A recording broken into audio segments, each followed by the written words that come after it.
Hey y'all, hope you're doing well today.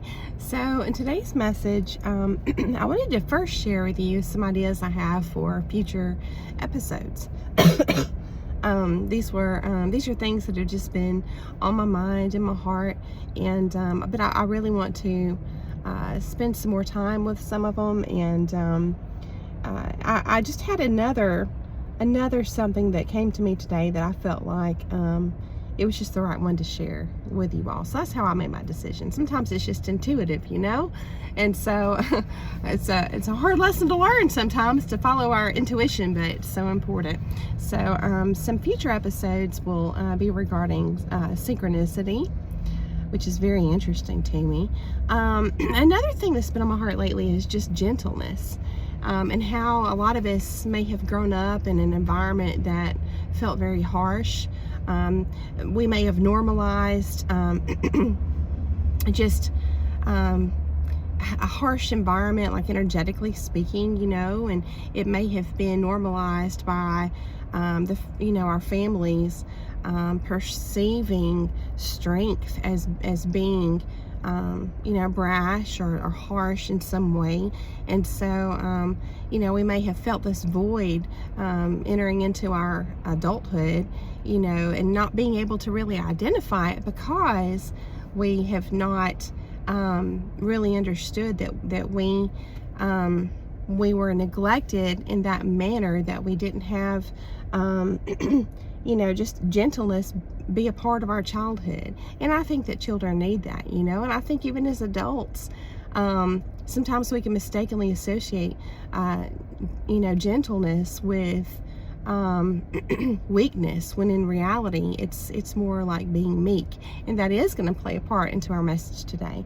And then also I want to have some episodes where I expand on the power of words and creating our own reality, and individually and collectively. It really kind of prompted me to remember that had been something I wanted to really expand on, when in yesterday's video I was talking about one of the children of the goddess of discord, Eris.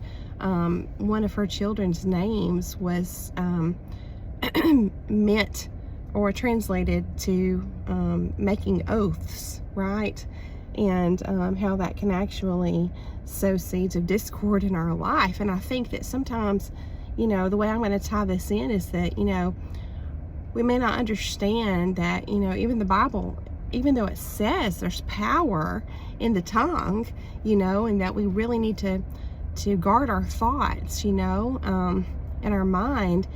I think that, we might be able to connect some dots here and understand that, whatever we speak may actually be an oath in like, okay, that's gonna now be a part of our destiny, either in our immediate future or down the road sometime.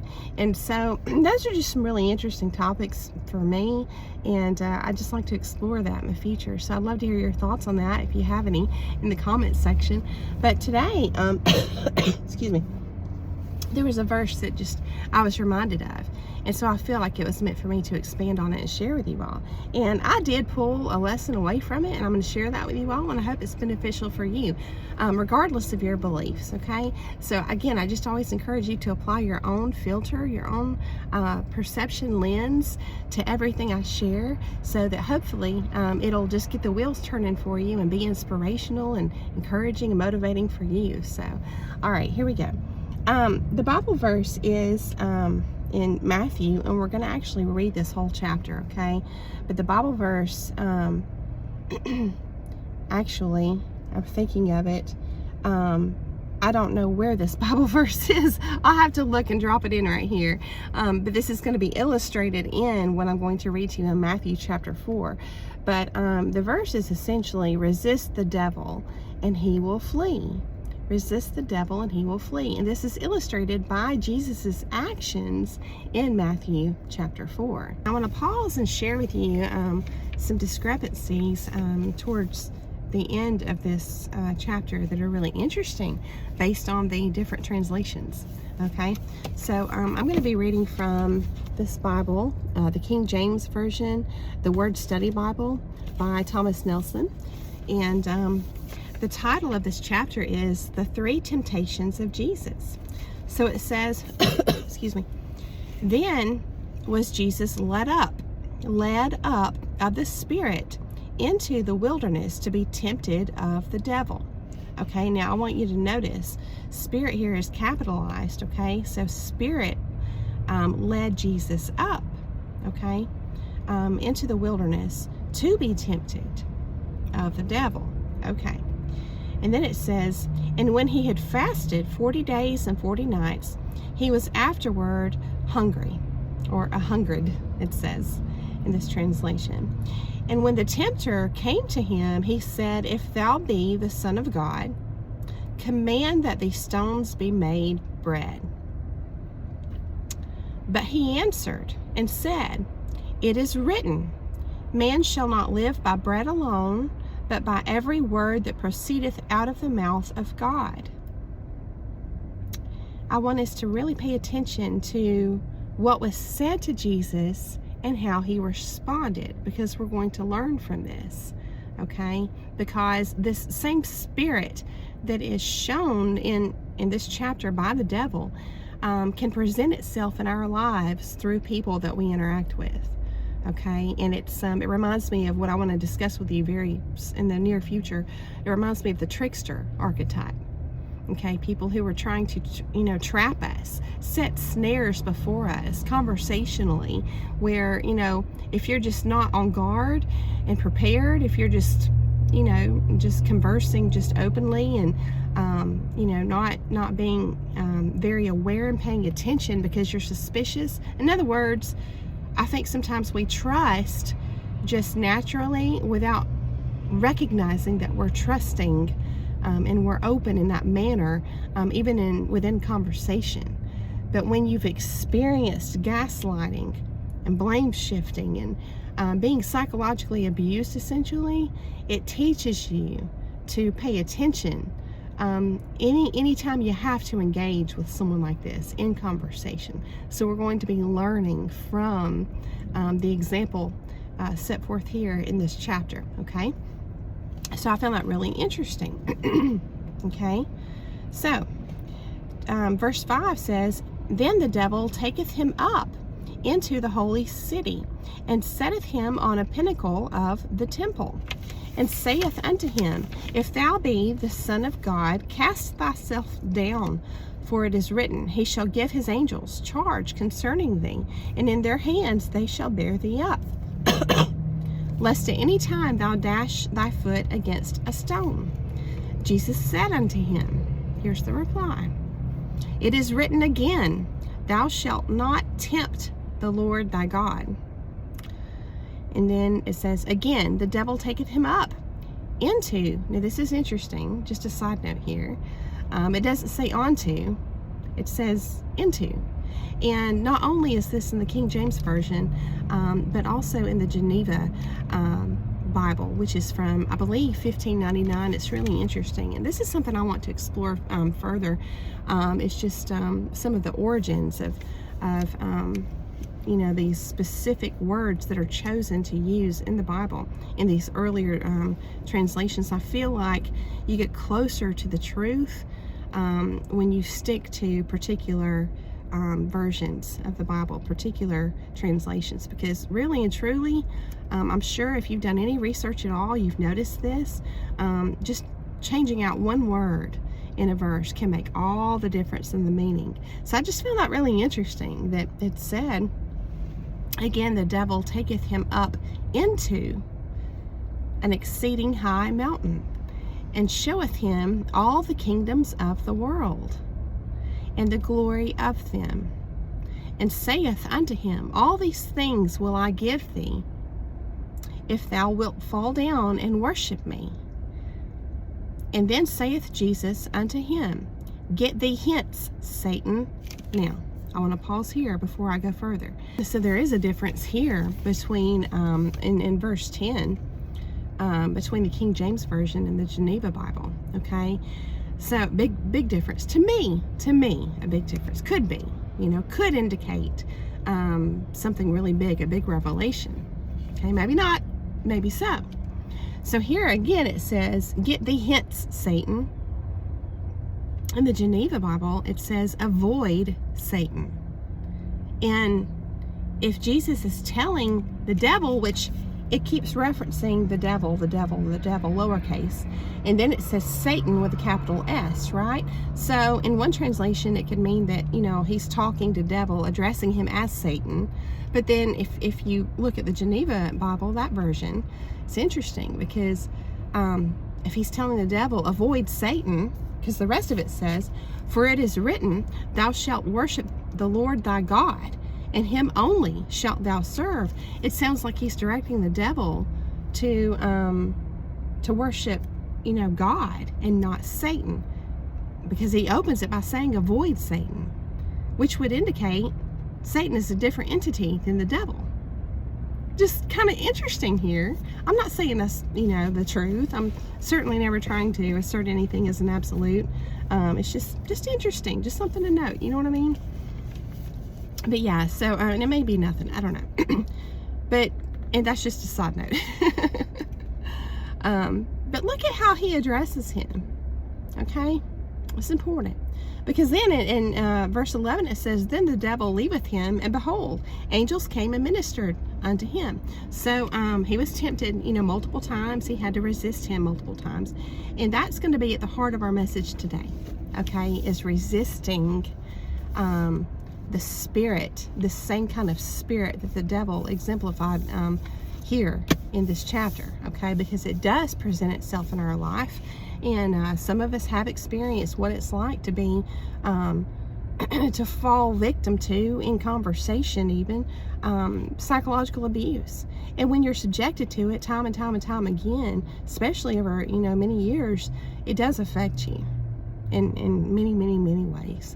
And so, and that's for other videos, and there's other channels that really go in depth there, but I wanted to share that with you. That was really important. So, all right. I want to get I'll read my notes to you. What I put here, I put, to get right to the point today, which really means grab your popcorn, because there'll be several points.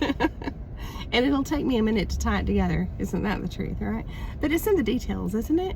It's in the details where we make a lot of connections, and sometimes we have big revelations, and so that's really important. We don't need to skip over that, So I want to reference again what I mentioned yesterday, which is Achilles. In Greek mythology, remember, he was dipped in the river.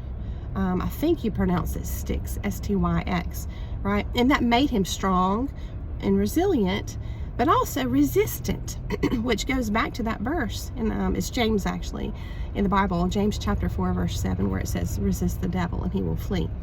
All right, so we are directed to resist the devil. So I think if we focus on what it means today to really resist, it's going to really serve us well. We're going to break that down, okay? So being dipped in the river made him strong, resilient, and I would say resistant. So the river symbolizes the unconscious aspect of the psyche, where all of our faults and flaws reside, and many people turn away from it. Just like it was said, and I'll have to find the reference for this, but supposedly all the other gods and goddesses and demigods, or whatever they are in mythology, they intentionally avoided exposure to this river, right? Just like a lot of humanity, people don't want to see their own faults and flaws. Okay, but Achilles, was dipped in. So the way I see the symbolism of him being dipped into the river, I see it as meaning that for us, excuse me, metaphorically, I think it means that when you merge with your flaws, okay, like the subversion, I think that's the right word, when he was dipped into the river, it's like merging, okay, I'm merging. It doesn't mean that we should be proud of our flaws or faults. It just means that we aren't running away from them, and that we acknowledge them. It's like this, it's like when I say merge, it's like merging these things that used to reside in the unconscious, now the unconscious part of our psyche is merging with our conscious part of our psyche. So this is, can be termed awakening, or becoming aware, right? Growing spiritually, all these things, right? So a lot of things that used to be in our unconscious are no longer there. So our consciousness is growing and becoming bigger than our unconsciousness, okay? So it just means we're acknowledging our shortcomings, okay? Not that we're proud of them, but just, we know they're there. Our limitations, okay? Our faults, flaws. By doing this, by genuinely just getting real with ourselves and being like, yeah, I get it. I get that, I'm like this, or I'm like that, or I have a tendency to do this or that, or, but I'm trying to grow and work on myself and break, patterns of, bad habits. And, because I think we should always strive to learn and grow, and do better and be better. But, so it's not like becoming complacent in our faults or flaws. That's not what I mean when I say to acknowledge them. It's not like embracing them for the purpose of just being proud of them or getting complacent. It's not for that reason. It's just, you can't do anything with something if it's not even acknowledged, see? Which is why narcissistically inclined people will never admit wrongdoing and apologize, because it would require them to change their behavior, and sometimes if they're really desperate, they may say they're sorry, but there's never changed behavior, see? So a lot of times they won't even acknowledge that they did something wrong and give you a true, genuine apology. So, but you have to first acknowledge something to yourself to be able to work with it or overcome it, So, why is this important today in the message? Because it means that no one, and by no one I mean someone with that spirit, the devil spirit, who wants to, psychologically abuse you or take advantage of you, use you, whatever. No one can exploit these things to try and embarrass you or to try and shame you. All right? They can't do that if you've already acknowledged them, because you're like, yeah, what's your point? Or, and? See, it doesn't affect you because you're not hiding them. You're not hiding behind fig leaves. Okay? You have nothing to hide, in other words. So you've brought everything out from that the dark recesses of your unconscious awareness into the light, your conscious awareness, and you've acknowledged it. And if you, make that known, then, and you truly accept it, it's not going to bother you. You have to truly accept it within your own heart, though. That's an important part, because if you just speak, all of your perceived faults and flaws, and you haven't really made peace with it in your heart, then people can hurt you with it. They can point it out, and as I'm finding all these little flyaways, they can point it out and it can, hurt you. But if you've done the work and you've truly accepted these things, then it's not going to bother you. Genuinely, it won't. So that's what we're talking about here. So when people try to point out things like this to you, what they're trying to do is to rope you into these little battles, these little small battles. Okay, and when you're not affected, then the way I see it is, it's a safe and effective way to resist these attacks, because they are attacks. But that's just, it's a tactic. It's a tactic to resist these attacks, okay? So when we work on ourselves, a big part is simply accepting all of ourselves, right? And the natural result is the development of our armor. Okay? It's hard when you try to conceptualize what does it mean to construct your armor,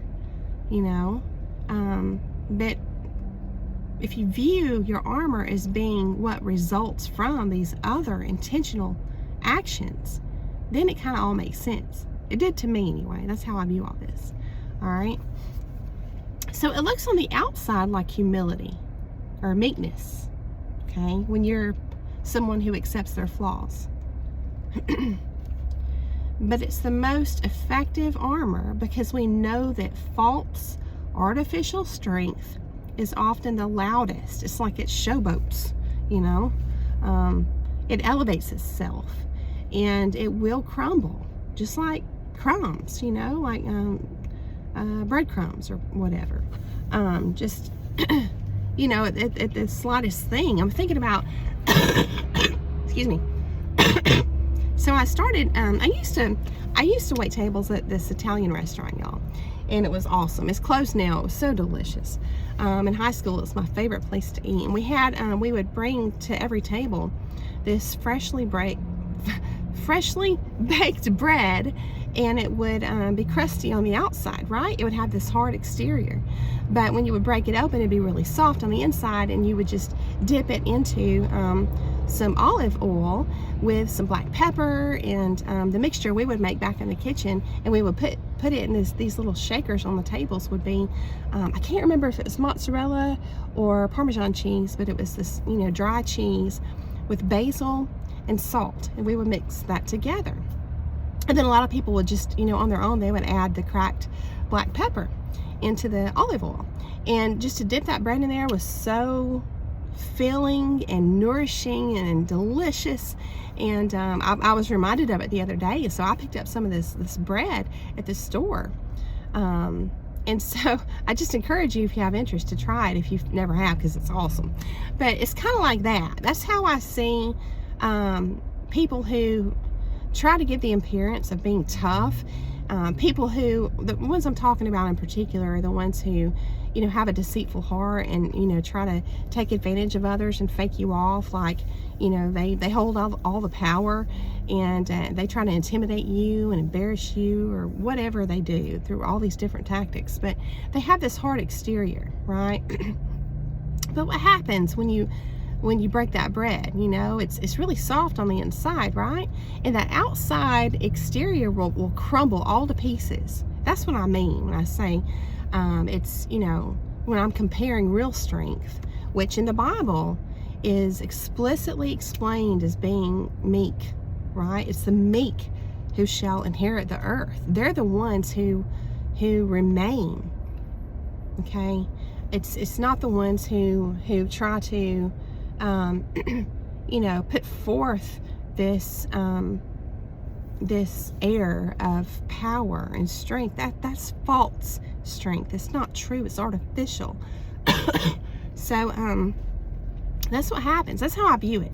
And so when I say they crumble and it's like breadcrumbs, I know that, you know, the term breadcrumbs can be used in a lot of different ways, metaphorically, but that's how I see it. You know what I mean? It's like, again, I'm a visual person, so I have to share that with y'all. Maybe it helped you too. But it's like the slightest thing can cause them to crumble, you know, because it's not true strength. What we're doing is building real armor, okay? So I eventually realized, and was reminded of this the other day, many times with people in our lives pretending to care for us, but secretly despising us. I'm trying to be creative with the way I describe these people, right? As opposed to just calling them narcissists or toxic or whatever. I like to be creative with it, but many times they get offended by us and we don't even catch it. It's kind of like we'll catch them just randomly responding to us in a strange manner, and we're like, you know, wonder what's going on. Like they might be, you know, just staring at us, just seething, you know, angrily, or, you know, clenching their jaw. And I know this from firsthand experience, okay? And you're like, you're worried, and you're like, hey, you okay? You know, did I do something? Is something, you know, like, no, everything's fine. But energetically, you know, everything's not fine within this person, see? And so, it's that spirit inside of them that has been disturbed in some way, just by you living an honest life. You know, I feel sometimes like these people may have woven a web of deceit so elaborate that at some point it's like it becomes their own prison. They can't get free of it. And I think that they resent us, that we haven't done that. And therefore, we're free in that manner. And I think that they're jealous, just, something to think about. But what I hope that we can all realize is that we don't have to live in fear, anxiety, depression, anticipation, any of those, negative, low vibrational states. We don't have to do that. But the way that we can find peace, because these people are going to be in our life, even if you get free of a toxic environment or relationship, there's just these people who live this way. They live a life of lies, and you're going to come across them one way or another, So we have to find a way to truly find peace in our life. And I think that we can do that by understanding, which again is the principal thing, that by understanding, that by focusing on building ourselves up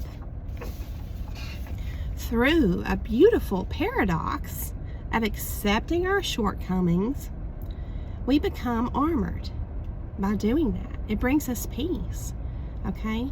So it's like we become like Achilles in that manner, okay? We become resilient and resistant. It's like our armor. That's what I mean when I say our armor is constructed as a result. It's like a side effect of this work. And sometimes, I'm going to tell you this from firsthand experience, sometimes it's unexpected. It's kind of like you may have been called sensitive or something, in the past. And then one day you just realized you weren't, or you weren't as much anymore, but you don't really know what happened. That's what I mean. When I say our armor can actually manifest or be created as a side effect or as a result of this other work we're doing on ourselves. I love it. I love that it's like, it's a spiritual thing. It's like when you're truly seeking, you will find, and it's kind of like it just happens. It's just is created as this blessing for your work. Because you did stay focused on yourself. You weren't engaged in this, ongoing war with this person who wants you to be engaged, with them in that way, just struggling and battling constantly and feeding them energetically because of it. It's like, that's why it's important for us to look to, examples that we can take some really important points away from, like in Matthew chapter 4. We see illustrated how Jesus handled it. See, and we're going to elaborate on that here. So, again, let's accept our flaws and take comfort in knowing that those destined to walk alongside us will love us anyway. I'm not talking about unconditional love, like you just accept abuse or, once somebody's lying or doing you wrong. I'm not talking about that. I'm talking about, people that are like you, right? People that are like you are also going to acknowledge their own faults and flaws, and so they're going to be more accepting of yours, especially when they know you're working on it. You know what I mean? I'm talking about common sense type stuff, right? So we can just take comfort. Again, if you've got people in your life, and it's typically narcissistic people, I know this from firsthand experience. Remember, if you have people like that that expect you to live, they hold you to unrealistic expectations, is because, again, they're afraid that you may expose them. See, if they've placed you in this role, and you're just oblivious that you're serving as part of their mask, their facade to the world, then they hold you to these standards that are totally unrealistic. And so that's why it's really important. To me, it's been a very important part of my recovery to accept my own flaws and understand, hey, those were totally unrealistic expectations. I should have never bought into that that was a normal kind of relationship there. You see what I'm saying? It's embracing grace and humility and understanding that, the good people out there are going to be doing that too. So that's what I mean. All right, so they're going to love us in the right way. And, we just need to focus on gauging the condition of, our mind and our physical health and, you know, our spiritual health, and just doing what we can to make those things better. It's putting the focus on ourselves, right? For ourselves, not to please this other person. I think that's like codependency. You know what I mean? Excuse me. But this is how we create a spiritually or an energetically enclosed area, or a paradise, like I was talking about in yesterday's video, right? It's how we construct our armor, okay? Our shield against this corrupted, you know, world. And it's not all bad, but against the corruption in the world, I guess I should say. All right, so in Matthew chapter 4, Jesus did this by first being prepared or armed with the truth. He knew it so he could speak it. You have to know it first before you can speak it, okay? So you have to prepare yourself by learning and knowing, you know, what the truth really is, and just really taking that in, okay? And then he spoke it. It was only at the end that he directed the devil to get away from him, which is really interesting. So, you know, a lot of people recovering from narcissistic abuse, psychological abuse, advise against engaging with somebody who's trying to do that to you, right? Because if someone has proven already through their actions that they will gaslight you and twist your words, etc., right? It makes us feel like it's impossible to foresee all of the possible snares. You just totally don't want to have any conversations with people like that anymore. It just, you know, but sometimes we have to, unfortunately, in the workplace or wherever. All right.